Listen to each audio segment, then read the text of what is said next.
So we're going to turn this design flaw into something much more usable. So let's get into this DIY and see why you need to make this mod happen. Alright, so in order for you to get to the battery and take it out, basically you have this thumb screw, which is kind of hard to rotate because it's tightly fitted up in this housing here, which sucks. They give you a bracket that sits lower, but it doesn't matter because that does not drop your thumb screw.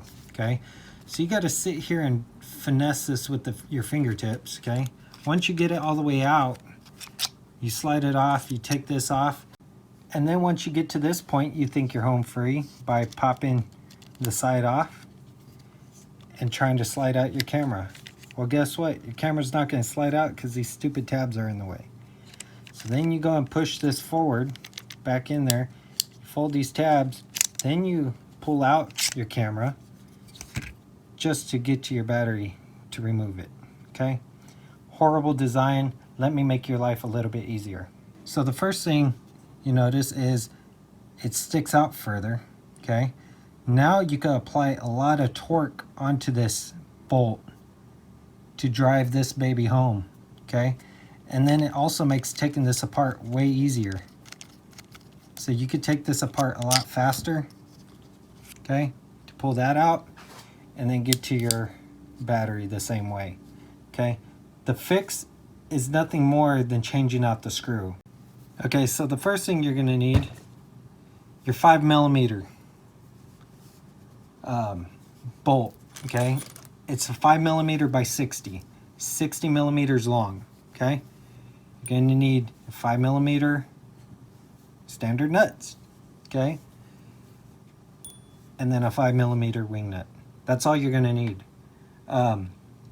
If you want, you could do something fancy and buy some hose, okay? This is 8mm outer diameter hose by 1.5mm wall thickness. So it's just basic tubing. You could also use metal if you have a metal sheath.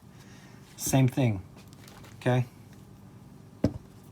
Final product. Okay, so I'm going to show you how to actually physically put these together and a modification that you need to do if you decide to go with the socket head bolt, okay? If you don't, they have the regular Phillips head and it may fit between this wing nut, and that's why you need to modify it. If you look closely, the wing nut will touch the wings itself, so right in here it'll touch the head if you don't sand it down, okay? There's an easy fix for that. You buy a smaller bolt head, or like I wanted to do is go with the Allen head, because I could apply additional tightness to it if I need to by just getting an Allen wrench, okay? And now you could just fit that together like that and then apply more tightness to your thing. But you won't need that with this wing nut because it allows you to apply so much leverage on it that it'll screw right in, no problem. So the first thing you want to do is take down the head.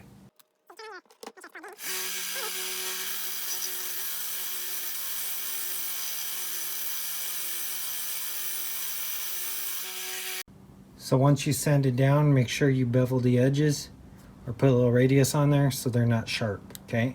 This is going to be extremely hot, so cool it down. Boom, it's on there. You may ask at this point, why not add some Loctite? Well, it's totally optional if you want to add Loctite, okay?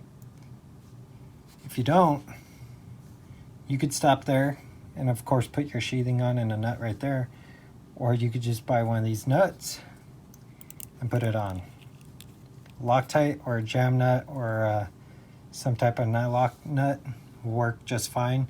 The reason why I would prefer you go with something like this instead of Loctite is because Loctite over time could potentially loosen up.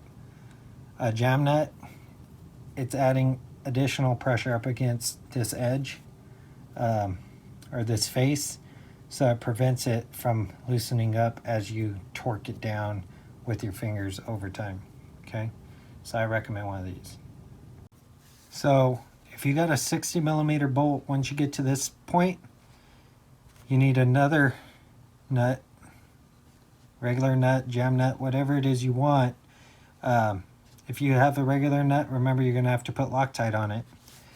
But basically what you're going to do for the jam nut is thread it on this direction, okay? So that way you start the threads and they cut into the your nylon part, okay? So let's do that first. So once you cut them through the nylon, you want to put the nylon facing your wing nut. And the reason for this is so that way you got a flat surface pressing up against the plastic of your GoPro buckle, okay?